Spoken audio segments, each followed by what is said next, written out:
What is up guys, my name's Ali A and welcome to a flawless gameplay using the AK47, and following the route on screen here we have ourselves a very nice starting route for this map. If you lead yourself up to the little cover behind the wall there, the enemy will come down this small alleyway and you can pick them off nice and easily. If you're spawning on the other side, you probably want to take one of the routes on the outsides of the map. So I want to talk about top tips for this game. I think there are some slight differences between the previous Call of Duties, and enjoy the gameplay in the background while you listen up. So the first one is to play in a party, and I guess this is kind of something that will depend on how many friends you have on Xbox Live, you know, if your friends are on at the same time as you, etc. But in all honesty, this game is very tough to play alone. I don't enjoy playing this game alone at all, and when you're in a party, you know you can rely on the people that you're playing with, especially in the game mode like Kill Confirmed here, where I think we're playing in almost a full party.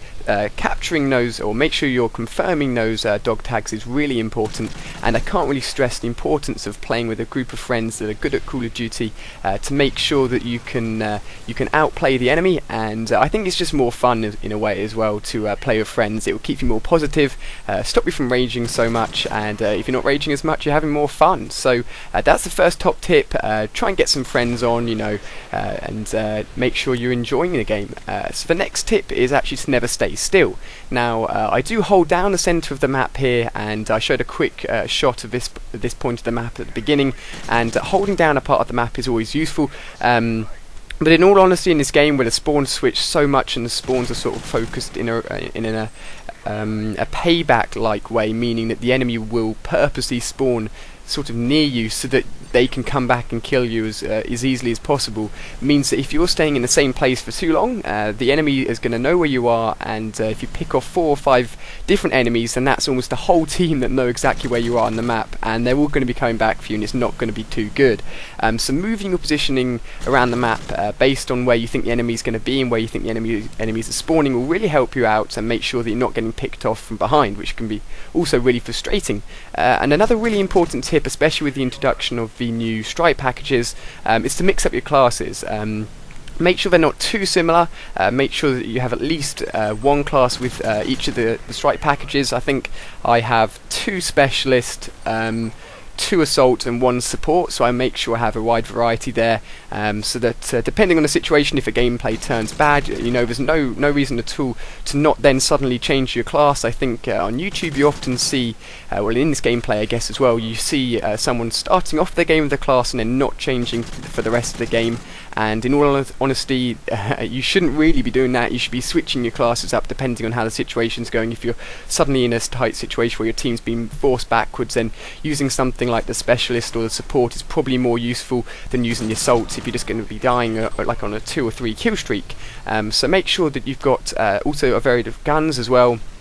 You know, you've got at least 1 assault rifle, submachine gun, and maybe a sniper thrown in there as well. If you're finding yourself, you know, with just a whole load of assault rifles, and with the gameplay, say, on a small map like this or on Dome, is all close quarters, you won't be able to kill them up close as quickly as if you would if you had a submachine gun. So mixing up your classes is also really important, so you can be prepared for all situations. Find a game mode that you enjoy. My game modes that I personally enjoy are TDM and Kill Confirmed. Those are going to be the game types you probably will see the most on my channel. So I tend to stick around Team Deathmatch, Mercenary, which is a mixture of Team Deathmatch and Kill Confirmed, and Ground War. Those are the ones that I stick with and have the most fun on. If you find the game mode that you're best at, you're going to be having more fun, you're going to be ranking up quicker, and you're going to get really, really good at the game mode. And you know, it's fine to jump around, you know, of course do it, it's a lot of fun, but if you're still working on the game and you feel like you've got room to improve, then stick with one game mode and get good at that game mode.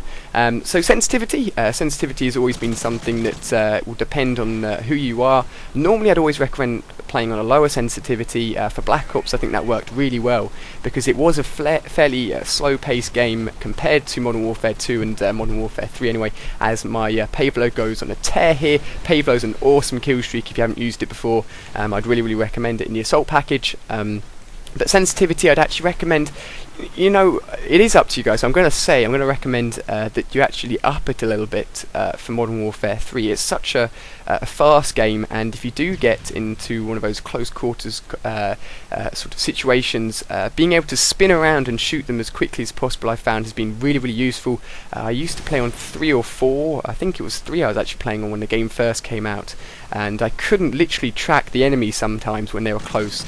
I couldn't move my aim fast enough to track them properly, so I've moved up to 7 now. It's a lot more fun as well playing on a higher sensitivity. It keeps it a bit more fast paced, a bit more action packed, because of course in this game once you get to your highest kill streak you go back down to your lowest one again.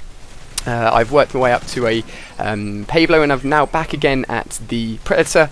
The Predator attack helicopter and Pablo is a really good setup. If you'd like to give that a go in the assault package, I'd really, really recommend it. So those have been my sort of 5 basic top tips for getting good and improving your game on Modern Warfare 3. I know there's a lot of personal preference in there as well, and you may disagree with some of the things, but hopefully overall this has given you some good insight into Modern Warfare 3. At the moment I'm really enjoying it. I think they need to sort out the lag, unfortunately, but 402, the community manager, has said that they're going to be fixing the lag compensation, which is why you'll be killed around corners.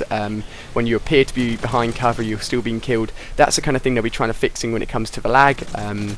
And they'll be fixing certain things on as well on top of that. So the next patch looks to be the best patch for Modern Warfare 3 so far, so look out for that when you next update Modern Warfare 3. Hopefully the lag will be almost fully fixed. It's better than it was when it first came out.